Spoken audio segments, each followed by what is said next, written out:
Shalom. Selamat datang di ibadah online GBI Petukangan House of Happiness. Untuk info persembahan, baik itu perpuluhan, persembahan umum, dan persembahan ucapan syukur serta diakonia, dapat Bapak Ibu lihat di layar saat ini.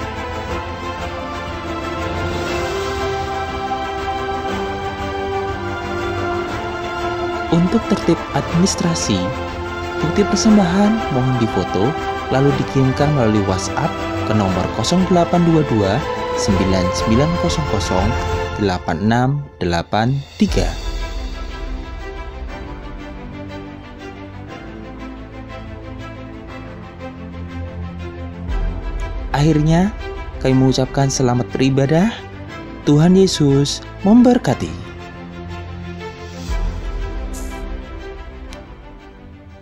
Yang dikasihi Tuhan, mari kita memperkatakan Mazmur 91 dengan iman percaya.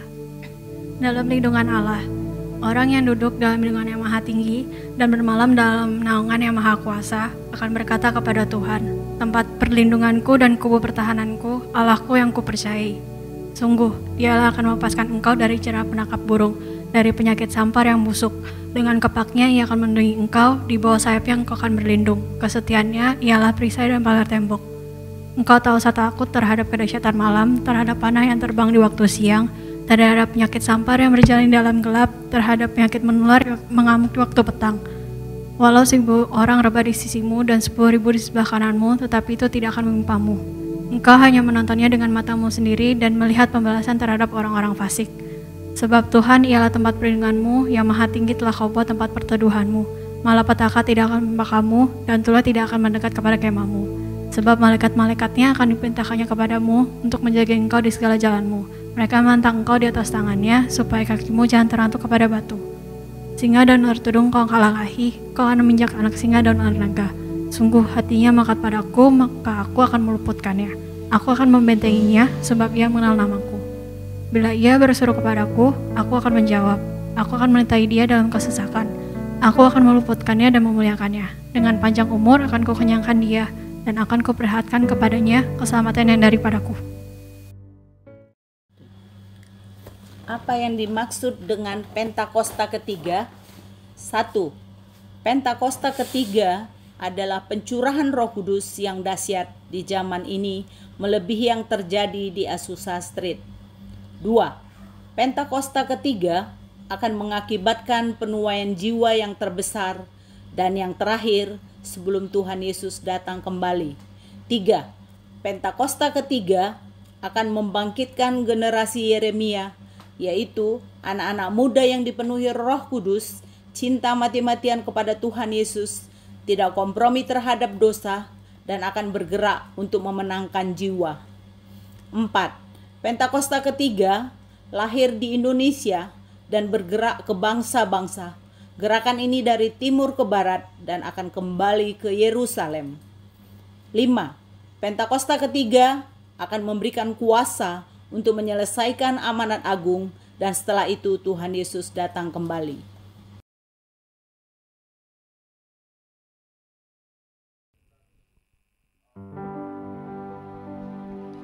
Shalom Bapak Ibu Saudara yang terkasih, selamat beribadah di GBI House of Happiness. Saya percaya hari ini Tuhan siap melawat setiap kita. Karena itu biar kita terus bersuka cita karena kebaikan Tuhan. Yang percaya mari kita berikan tepuk tangan buat Tuhan Yesus. Haleluya. Ayo mari kita semua tepuk tangan semua sama-sama. Kita mau memuji nama Tuhan yang ajaib.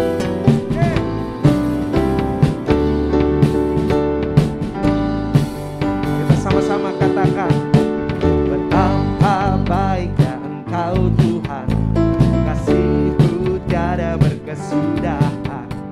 Betapa mulia kasih-Mu Yesus, jiwaku diselamatkan. Betapa baiknya Engkau Tuhan,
kasih Tuhan, terima kasih.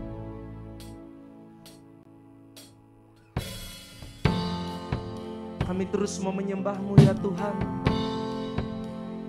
Kami mau meninggikan nama-Mu, sebab Engkau mulia. Shikaralabaralabaya shanda, uralabaya shanda, ralabaralabaya shanda, shikaralabaya shanda, shikaralabaya shanda, ralabu, inamaya shanda, ralaba. Haleluya.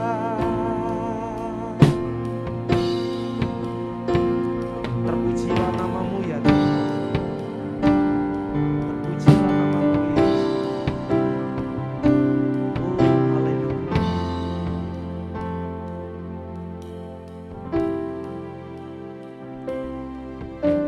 Tuhan hadir di bait kudusnya saat umat mencari wajahnya, berseru, berdoa, sujud menyembah, menikmati kehadiratnya. Mau dekat dengan umatnya dan datang dengan segenap hatinya, berseru, berdoa, sujud menyembah, menikmati kehadiratnya.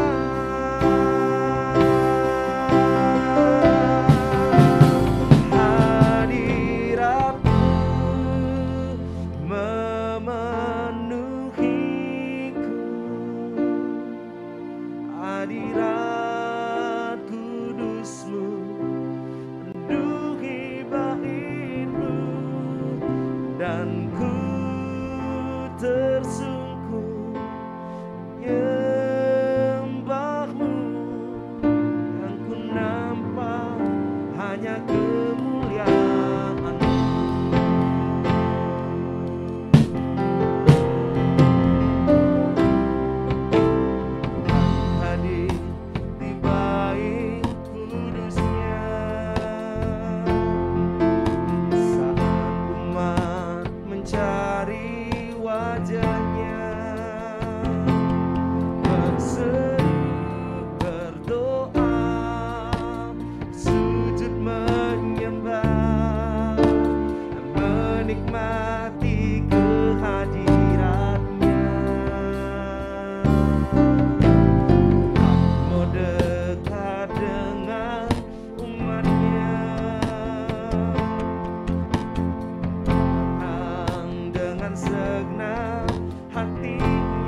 Kami rindu Tuhan, biar hari-hari ini kami terus menantikan Engkau. Dalam hadirat-Mu kami rindu jamahan-Mu ya Tuhan. Penuhi setiap hati kami untuk terus menyembah-Mu. Mari umat Tuhan yang di rumah-rumah, semua mari kita sembah Dia, sembah Dia. Haleluya.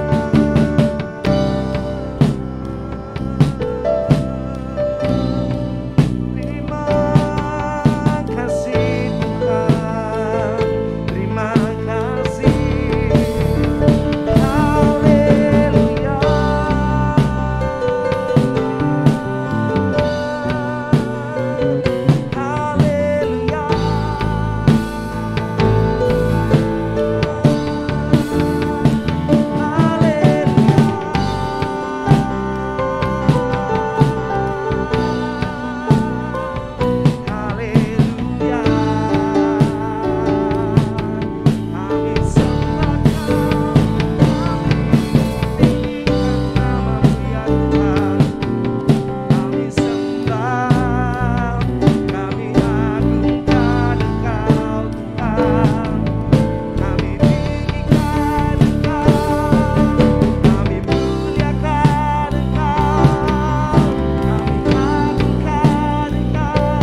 Shalom semuanya. Hari-hari ini kita sedang menantikan pencurahan Roh Kudus dari Pentakosta ketiga yang dahsyat. Perlu digarisbawahi bahwa Pentakosta ketiga sedang terjadi. Tetapi kita sedang menantikan pencurahan Roh Kudus dari Pentakosta ketiga yang dahsyat. Pentakosta ketiga adalah pencurahan Roh Kudus yang dahsyat di zaman ini, yang akan mengakibatkan penuaian jiwa yang terbesar dan yang terakhir sebelum Tuhan Yesus datang kembali. Pentakosta ketiga akan membangkitkan generasi Yeremia, yaitu anak-anak muda yang dipenuhi Roh Kudus, cinta mati-matian kepada Tuhan Yesus, tidak kompromi terhadap dosa, dan akan bergerak memenangkan jiwa.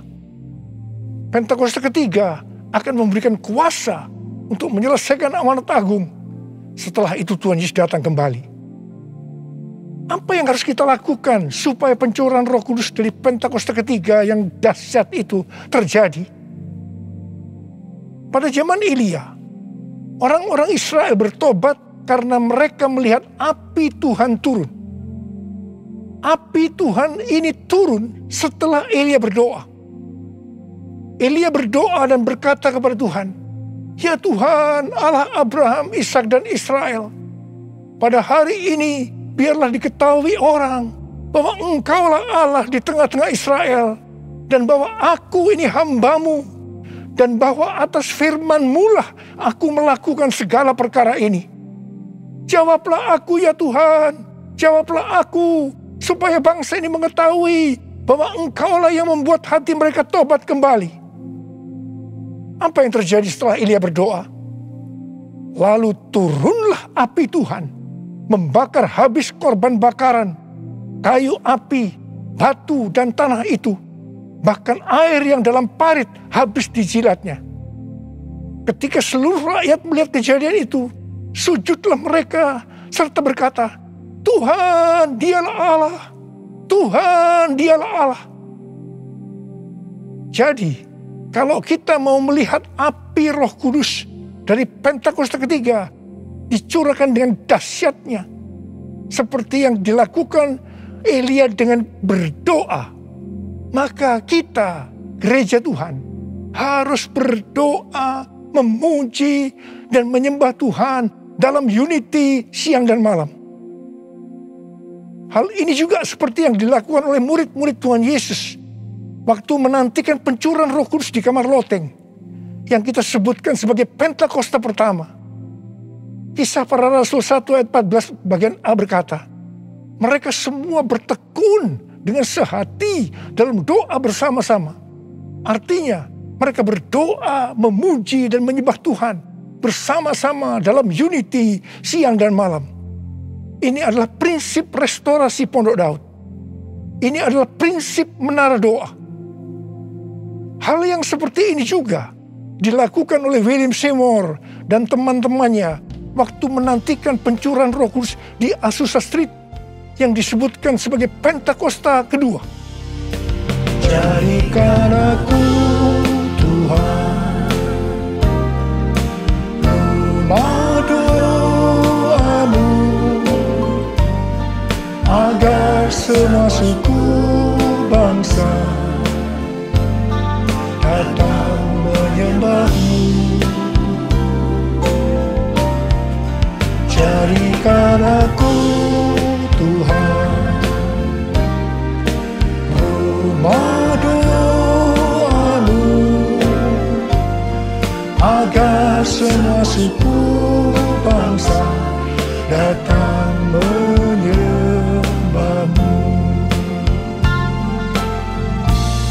Agar semua suku bangsa datang menyembah-Mu.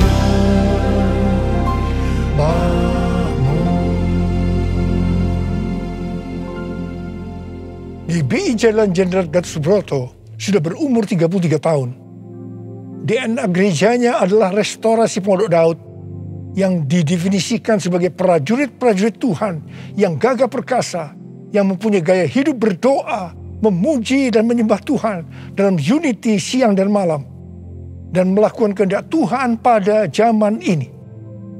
Jadi di sini kita melihat bahwa Tuhan mempersiapkan untuk terjadinya pencurahan Roh Kudus yang dahsyat dari Pentakosta ketiga melalui doa, pujian, dan penyembahan dalam unity siang dan malam.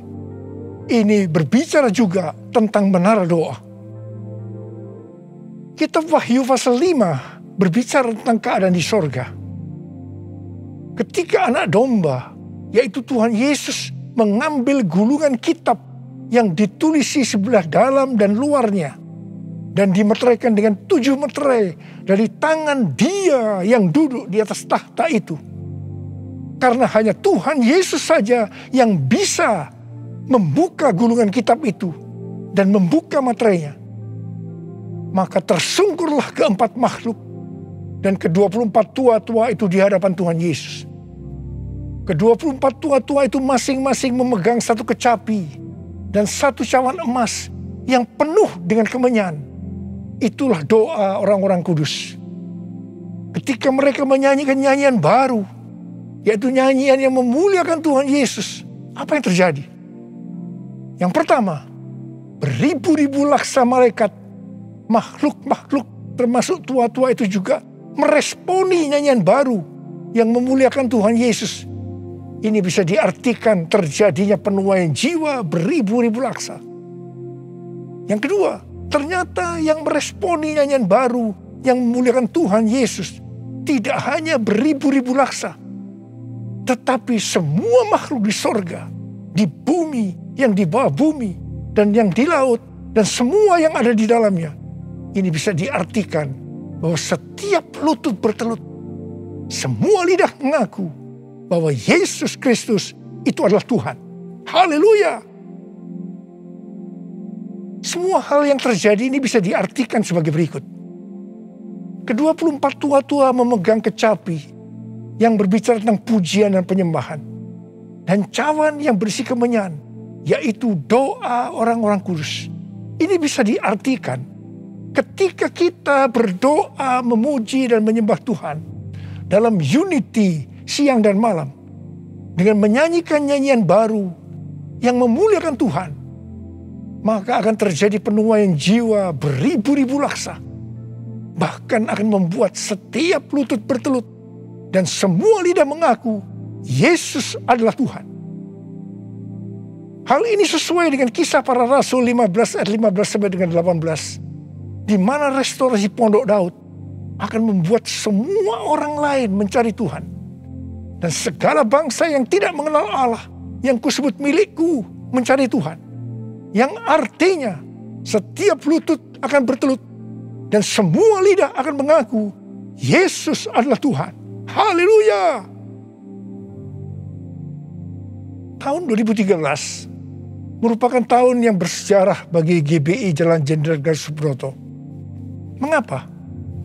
Alasan yang pertama, pada tahun 2013 Tuhan memberikan nama pencurahan Roh Kudus yang dahsyat yang akan turun di zaman ini sebagai Pentakosta yang ketiga. Alasan yang kedua, pada tahun 2013 di GBI Sukawarna Bandung ada tindakan profetik penyatuan cawan dan kecapi, di mana cawan berbicara tentang doa dan kecapi berbicara tentang pujian dan penyembahan.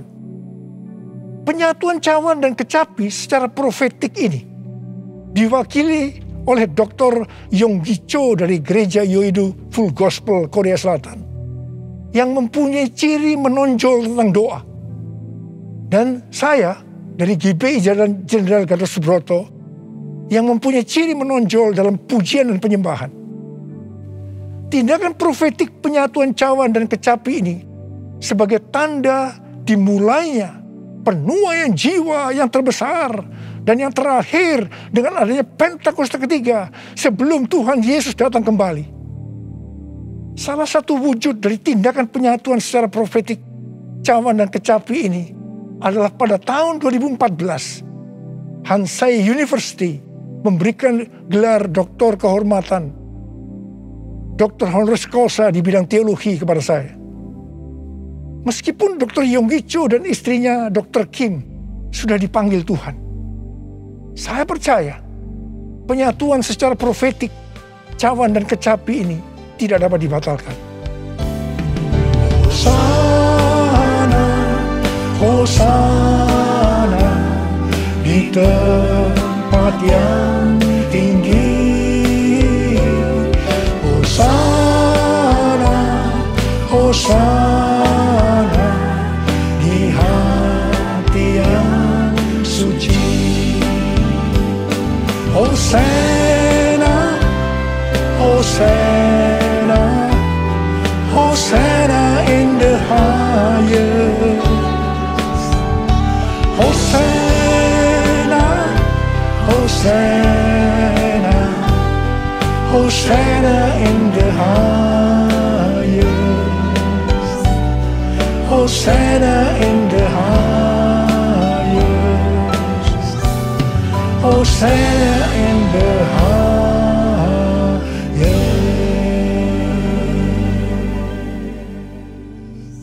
Bukan kebetulan saat ini sedang dipersiapkan The Third Pentecost Azusa Street Prayer Tower atau menara doa Pentakosta ketiga di Azusa Street, atau disebut juga APT, untuk penuaian jiwa secara global.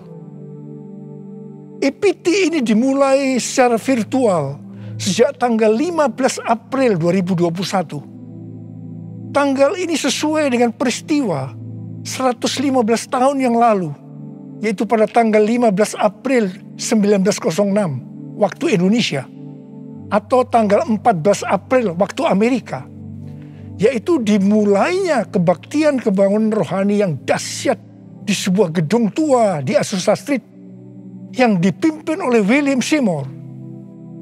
Kebangunan rohani ini mengakibatkan terjadinya gerakan Pentakosta dan karismatik. Gedung APT yang sekarang sedang diurus izinnya adalah tempat yang sama dengan gedung tua yang dipakai pada tahun 1906. Ini bukan suatu kebetulan, tapi jelas rencana Tuhan yang dahsyat untuk Amerika dan dunia. Perlu dicatat, Amerika adalah salah satu ladang misi terbesar dan terpenting di dunia, dan berpengaruh terhadap negara-negara lain, termasuk Indonesia. Karena itu bukan kebetulan kalau Tuhan memberikan APT ini. Kalau saat ini kita melihat kekristenan di Amerika, itu merupakan sesuatu yang mengagetkan. Menurut penelitian Dr. George Barna yang dirilis pada tanggal 6 Juni 2021, jadi masih baru, mengenai kekristenan di Amerika, didapatkan bahwa yang pertama, orang Kristen yang mempunyai pandangan yang ortodoks dan alkitabiah tentang Allah hanya 46%. Yang kedua, orang Kristen yang percaya bahwa masuk surga karena mengaku dosa dan menerima Yesus sebagai juru selamat pribadi hanya 30%. Yang ketiga, orang Kristen yang memiliki cara pandang yang alkitabiah hanya 6%. Dan yang keempat, didapatkan bahwa pelayanan Kristen yang dipraktekkan dalam 5 dekade terakhir ini tidak akan efektif untuk generasi anak-anak muda yang disebutkan sebagai generasi yang berbeda, di mana mereka tidak peduli terhadap bangsa, dalam hal ini Amerika, meragukan sejarah dan fondasi bangsa. Mereka mahir dalam teknologi, bebas secara seksual, labil emosinya, dan campur aduk kerohaniannya. Kalau melihat data-data ini, jelas tanpa pencurahan Roh Kudus dari Pentakosta ketiga yang dahsyat, tidak mungkin bisa memperbaiki keadaan kekristenan ini. Michael L. Brown, penulis buku yang mengungkapkan bahaya ajaran hypergrace, akan menerbitkan buku pada tanggal 19 Oktober 2021 yang akan datang dengan judul Revival or We Die. A Great Awakening is Our Only Hope. kebangkitan atau kita mati. Kebangunan besar adalah harapan kita satu-satunya. Kesimpulan dari buku ini adalah sebagai berikut. Amerika diambang kehancuran. Harapan satu-satunya adalah lawatan kuasa dan hadirat Allah. Untuk menyelamatkan bangsa, maka gereja di Amerika yang pertama harus menemukan kembali firman Allah yang terhilang. Yang kedua, memulihkan takut akan Tuhan. Ketiga, menyalakan kembali api kasih mula-mula. Dan yang keempat, mengobarkan kembali rasa lapar akan roh Allah. Kalau melihat ini, jelas Amerika membutuhkan lawatan Roh Kudus yang dahsyat dari Pentakosta ketiga. Karena itu Tuhan memberikan EPT, menara doa Pentakosta ketiga di Azusa Street. Hosana bagimu di tempat yang maha tinggi. Hosana bagimu Yesus di tahta maha kudus. Ku memujimu selalu, ku sembah kau selamanya. Sungguh Yesus ku cinta padamu. Hosana bagimu di tempat yang maha tinggi. Hosana bagimu Yesus di tahta maha kudus. Ku memujimu selalu, ku sembah kau selamanya. Sungguh Yesus ku cinta padamu. Sungguh Yesus ku cinta padamu. Sungguh Yesus ku cinta padamu.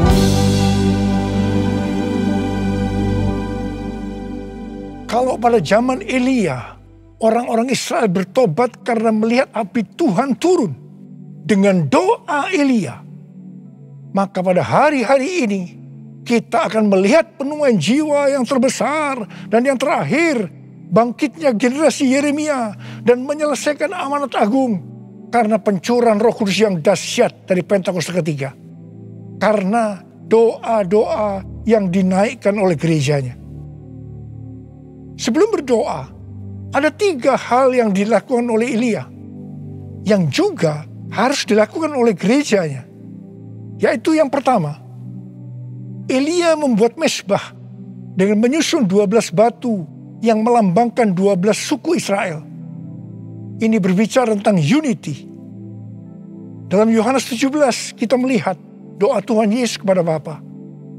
Tuhan Yesus berkata, Bapa, aku telah memberikan mereka kemuliaan yang kau berikan kepadaku, supaya mereka menjadi satu. Sama seperti kita adalah satu. Kalau mereka sudah sempurna menjadi satu, maka dunia akan tahu. Dunia akan percaya bahwa engkaulah yang mengutus aku. Dan bahwa engkau mengasihi mereka sama seperti engkau mengasihi aku. Ini berbicara tentang unity yang menjadi kunci utama dari penuaian jiwa. Karena itu gereja harus unity. Gereja harus bersatu. Gereja jangan menjelekkan satu dengan yang lain. Gereja jangan saling menyalahkan. Gereja harus bersatu dalam doa, pujian, dan penyembahan. Dalam unity siang dan malam. Untuk mendoakan pencurahan Roh Kudus yang dahsyat dari Pentakosta ketiga. Hal kedua yang dilakukan oleh Elia setelah mezbah dibuat, yaitu Elia meletakkan potongan-potongan lembu di atas kayu api yang ditaruh di atas mezbah sebagai korban bakaran. Hal ini bisa diartikan bahwa kita harus mempersembahkan korban kepada Tuhan. Sesuai dengan Roma 12 ayat 1 yang berkata, persembahkanlah tubuhmu sebagai korban persembahan yang hidup, yang kudus, dan yang berkenan kepada Allah. Itu adalah ibadahmu yang sejati. Kita yang dimeteraikan oleh Roh Kudus, karena kita bertobat dan percaya kepada Tuhan Yesus sebagai Tuhan dan Juru Selamat pribadi, adalah milik Tuhan Yesus. Kita hidup untuk Tuhan dan mati untuk Tuhan Yesus. Jadi baik hidup maupun mati, kita adalah milik Tuhan. Bukan milik kita sendiri. Efesus 1 ayat 4 berkata, sebab di dalam Dia, Allah telah memilih kita sebelum dunia dijadikan, supaya kita kudus dan tak bercacat di hadapannya. Karena itu, kita harus mempersembahkan tubuh kita sebagai korban yang hidup dan yang kudus di hadapan Tuhan. Itu artinya kita perlu mematikan perbuatan daging dan hidup dipimpin oleh Roh Kudus, supaya kita bisa hidup kudus dan berkenan kepada Tuhan. Untuk mematikan perbuatan daging, perlu baptisan api. Hal yang ketiga yang dilakukan oleh Elia adalah Elia menyuruh mengisi 4 buyung dengan air sampai penuh. Kemudian disiramkan ke atas korban bakaran tadi. Ini dilakukan sebanyak 3 kali. Jadi berarti ada 12 buyung air yang disiramkan sampai parit di sekeliling mezbah menjadi penuh dengan air. Air pada waktu itu merupakan barang yang sangat mahal harganya. Karena pada waktu itu dalam masa kekeringan yang sudah berjalan 3,5 tahun. Jadi Elia mempersembahkan sesuatu yang mahal harganya bagi Tuhan. Kepada Abraham, Tuhan menyuruh mempersembahkan Ishak sebagai korban bakaran. Ishak adalah sesuatu yang sangat mahal harganya bagi Abraham. Ishak adalah anak tunggal yang diberikan oleh Tuhan pada masa tuanya, sehingga hati Abraham sangat lekat kepada Ishak. Tetapi Abraham taat kepada perintah Tuhan, sehingga Tuhan memberkati dia berlimpah-limpah. Demikian juga dengan kita. Kita pun diminta untuk mempersembahkan sesuatu yang sangat mahal harganya bagi Tuhan. Saya tidak tahu apa yang merupakan sesuatu yang mahal harganya bagi saudara. Mungkin uang, sesuatu yang mahal harganya. Tetapi kalau Tuhan mau itu diserahkan kepadanya, kita harus lakukan. Ingat, uang bukan milik kita. Kita hanya pengelola. Mungkin harga diri adalah sesuatu yang mahal harganya, sehingga gengsinya tinggi sekali, penuh kesombongan, sulit untuk unity. Ingat, Tuhan menentang orang-orang congkak, tetapi mengasihani orang yang rendah hati. Persembahkanlah itu kepada Tuhan. Minta agar Tuhan mengubah kita. Mungkin keterikatan terhadap pornografi, minuman keras, rokok, obat-obatan terlarang merupakan sesuatu yang mahal harganya, sehingga sulit untuk melepaskannya. Serahkanlah semua itu kepada Tuhan. Minta supaya dibebaskan. Mungkin masalah pengampunan merupakan sesuatu yang mahal harganya, sehingga sulit untuk mengampuni. Serahkanlah semuanya kepada Tuhan.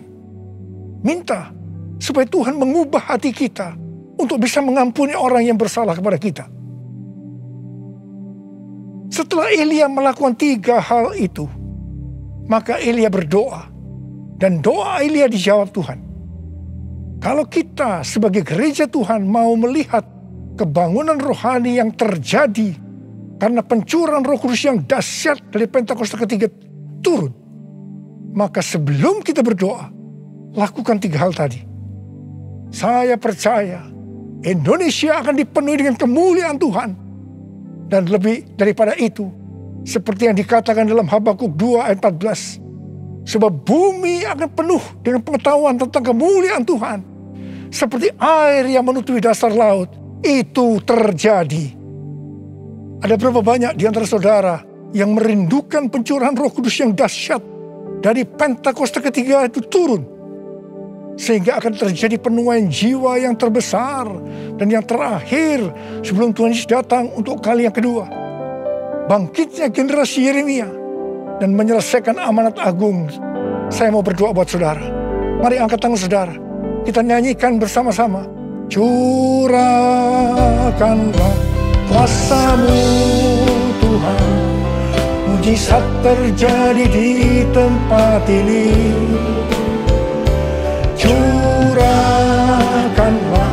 kuasa-Mu Tuhan, terjadi sekarang ini. Curahkan ya Tuhan, curahkanlah kuasa-Mu Tuhan. Mujizat terjadi di tempat ini. Curahkanlah kuasa-Mu Tuhan. Mujizat terjadi sekarang ini. Mujizat terjadi sekarang ini. Mujizat terjadi sekarang ini. Mari kita berbahasa roh.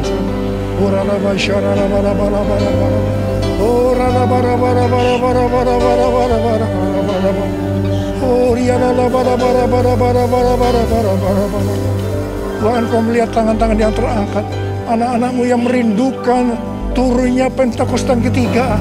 Tuhan, terima kasih. Jadikan kami sebagai alat-Mu untuk menyelesaikan amanat agung Tuhan Yesus. Urapi kami semua ya Tuhan. Urapi kami semua Tuhan. Pengurapan Tuhan turun ke atas kita semua. Terima. Curahkanlah kuasa-Mu Tuhan. Mujizat terjadi di tempat ini. Curahkanlah kuasa-Mu Tuhan. Mujizat terjadi sekarang ini. Mujizat terjadi sekarang ini. Mujizat terjadi sekarang ini. Mujizat terjadi sekarang ini.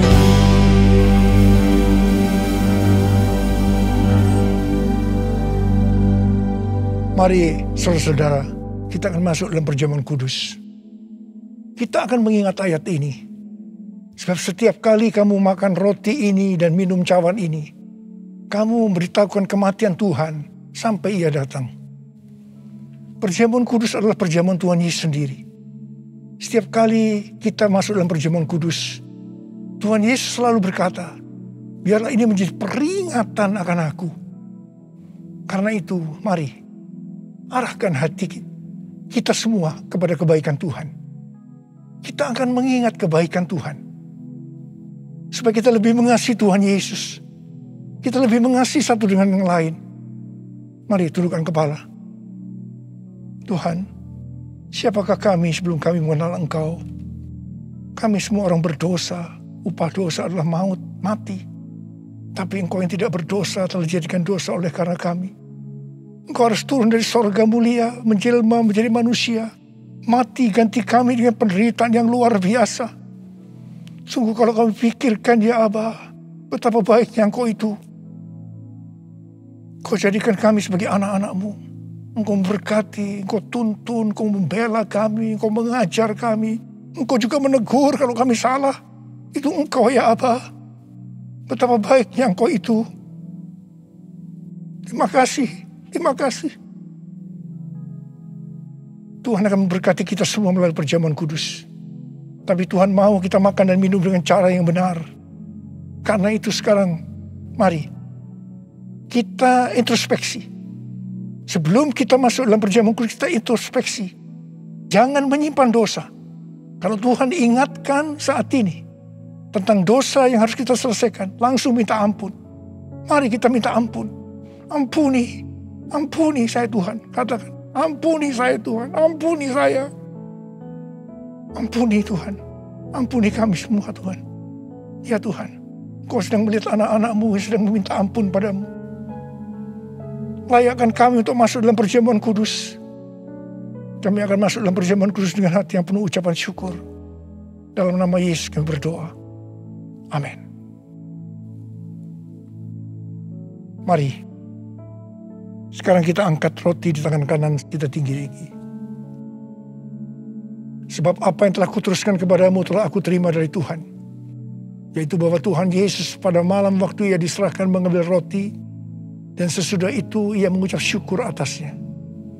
Ia memecah-mecahkannya dan berkata, inilah tubuhku yang diserahkan bagi kamu. Perbuatlah ini menjadi peringatan akan aku. Saya dikasih Tuhan, bukankah roti yang kita pecah-pecahkan ini adalah persekutuan kita dengan tubuh Kristus? Mari kita makan dalam nama Yesus.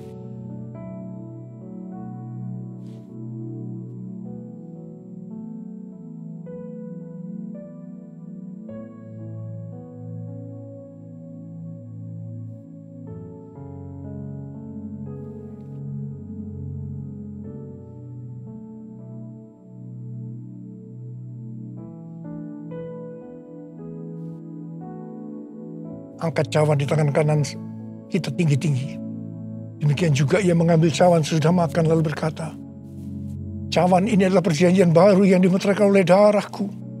Perbuatlah ini setiap kali kamu meminumnya menjadi peringatan akan aku. Saudara dikasih Tuhan, bukankah cawan pengucapan syukur yang ke atasnya kita ucapkan syukur adalah persekutuan kita dengan darah Yesus? Mari kita minum dalam nama Yesus.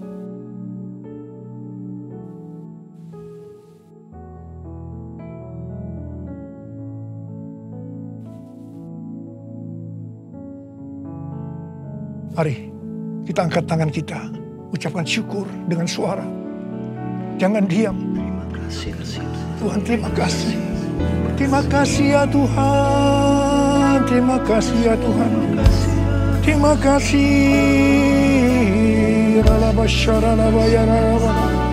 Kami bersyukur ya Tuhan. Kami bersyukur ya Tuhan. Terima kasih Tuhan. Kalau ada anak-anakmu yang sedang sakit, Engkau menyembuhkan mereka saat ini. Sembuh dalam nama Yesus, sembuh dalam nama Yesus.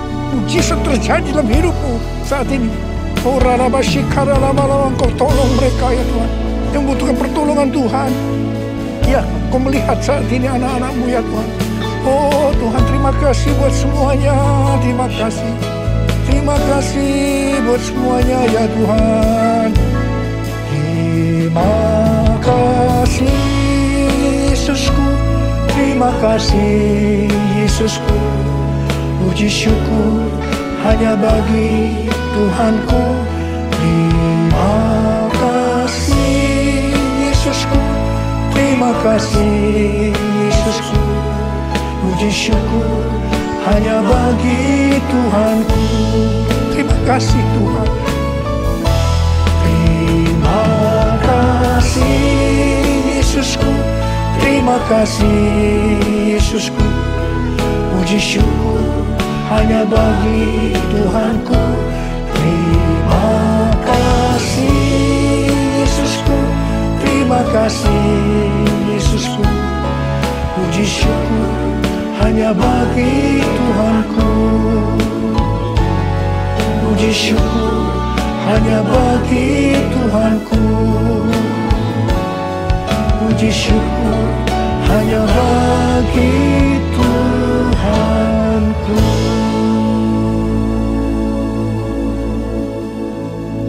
Terima kasih ya Bapa. Terima kasih ya Abba. Terima kasih ya Abba. Mari angkat tangan saudara. Terimalah berkat Tuhan. Kasih karunia yang berlimpah-limpah daripada Allah Bapa dalam anak yang tunggal Yesus Kristus. Persekutuan yang manis dengan Roh Kudus menyertai saudara sekalian mulai hari ini. Sampai Tuhan Yesus datang menjemput kita di awan-awan dan bahkan sampai selama-lamanya. Yang percaya bersama-sama katakan, Amin.